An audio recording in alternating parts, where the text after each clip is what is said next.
So we're going to go over the scope, the engagement format, the report format, and then the timeline of those expectations.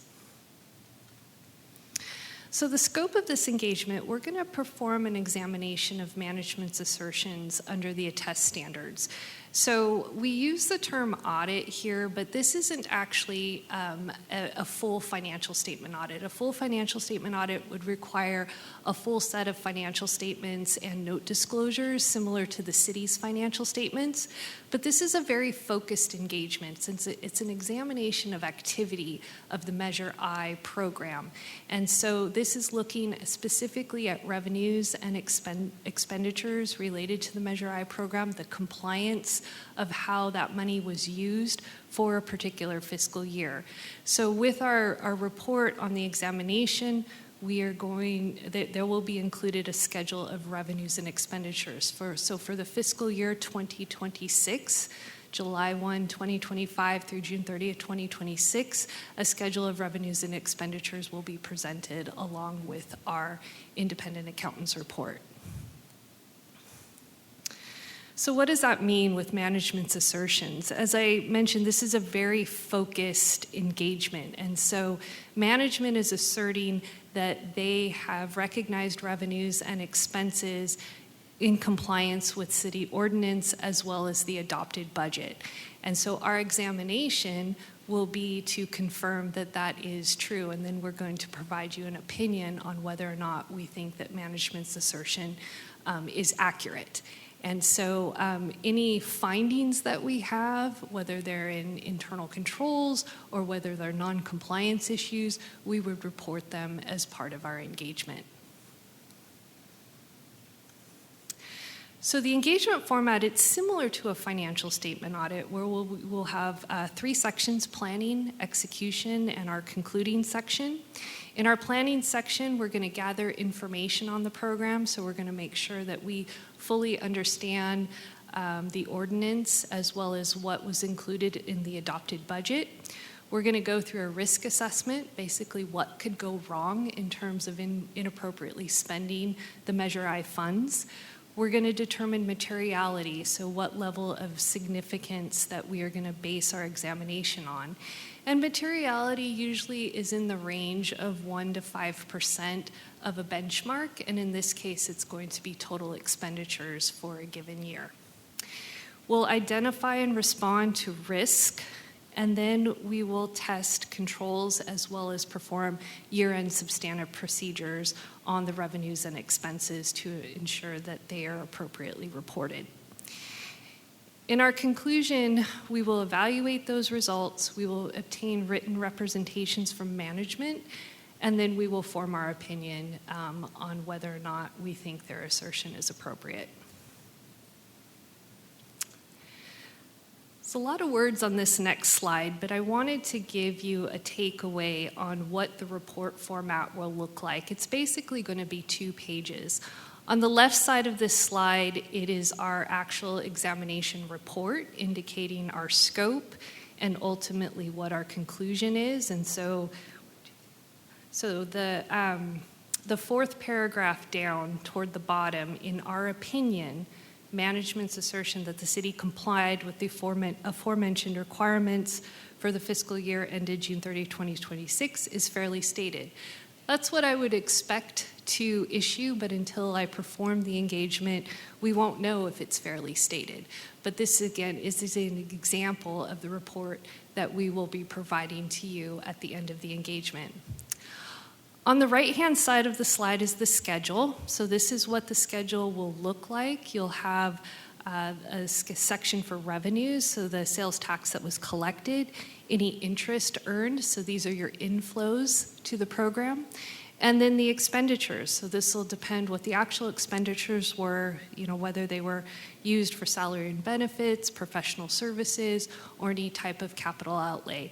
And again, this is an example. Once we get the actual trial balance and the data from the city and we perform our procedures, we will work with the city to prepare what this schedule will actually look like with the numbers. So I just, again, wanted to provide you an example report format of what you will see at the end of the engagement.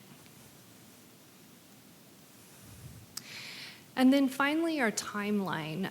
We're in our planning and risk assessment phase now, so we'll be working with the finance department to collect information and plan all of the procedures, assess risk. And part of that risk assessment is talking with your committee. And so typically we would talk with the chair of the committee to discuss risks, what's important to the committee, what's top of mind, any concerns you might have regarding any improprieties, including fraud, related to the program itself, because we want to capture your perspective and your priorities to ensure that we're planning the engagement appropriately. We'll be performing any test of controls and substantive work in the August and September timeframe, and then we will be working on the reporting with the finance department in September with the plan to come back to the committee with a final report in October.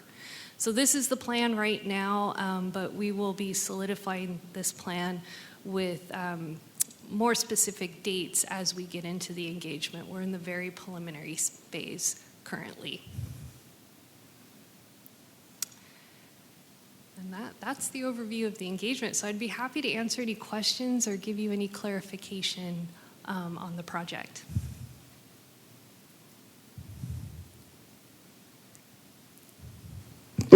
Sorry.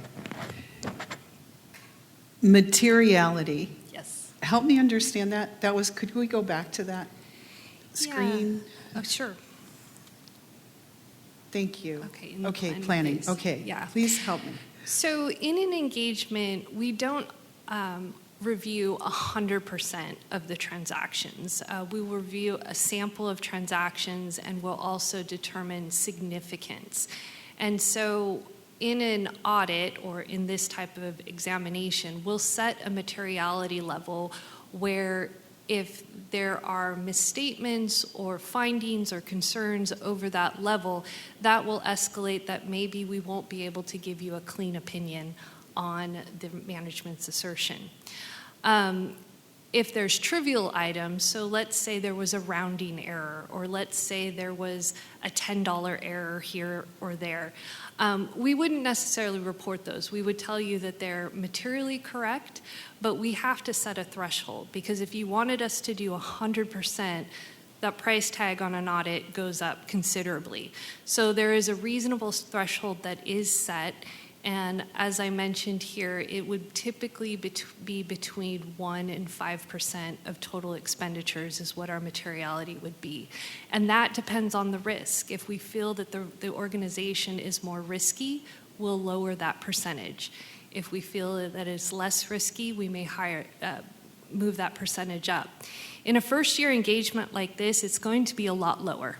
It's probably going to be in the 1% to 2% range, because we need to understand what's going on. And since this is a first-year audit, this program has never been audited before, that materiality level is going to be a lot lower. If we have any findings at the end of the engagement, then that materiality may still stay lower in subsequent years, because there is more risk to the organization.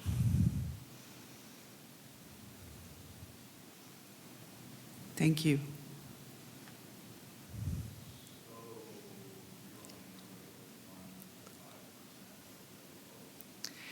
No, not necessarily.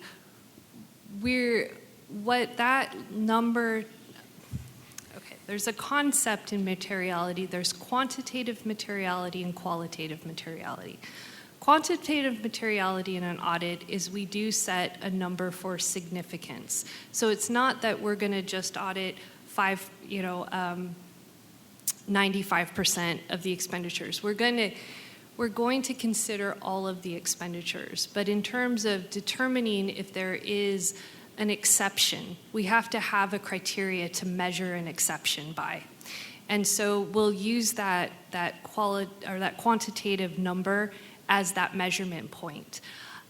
Qualitatively, though, if we identify an omission or an error or something that we think is so significant that even though it may not meet that threshold, but it could affect your decision-making ability as a committee, we would elevate that. So there is qualitative judgment that goes into an engagement.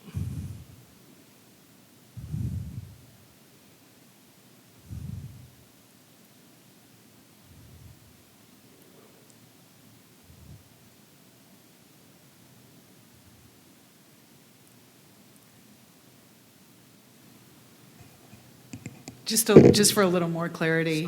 And as you said, this is the first time this program has been audited.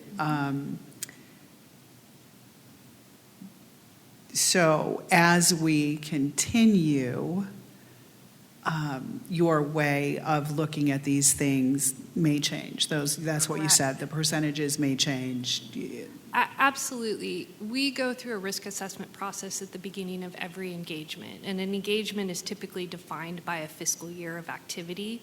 So in the next fiscal year, so fiscal year 2027, we're going to go through a similar risk assessment process. We're going to consider the results of the prior audit. We're going to consider any changes in the program. Did the expenditures and revenues significantly increase? Was there changes in the budget allocation? So payroll risks could be very different than just vendor contract risks when you're talking about how a transaction is processed. So we consider all of that in each engagement that we plan. So we start from the beginning, but considering what we know about the organization and the activity going forward. But in the first year, we don't know a lot. So we have to plan that it is much riskier. These funds are new. There's new process and policies that were set up around them. And we want to ensure that we've done appropriate audit work to provide you the opinion that we will at the end. Yeah. So risk is an interesting term in that. So it's really process questions and did this truly end up in the right bucket and things like that. Yeah, it's what could go wrong. Right. And I program. see that's what you've said, and my brain was doing something interesting with the word risk. So thank you very much. Of course.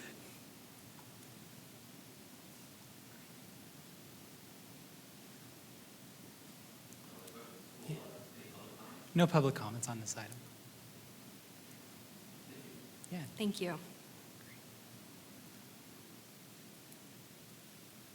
And that concludes our current business, so now it'd be on to future agenda.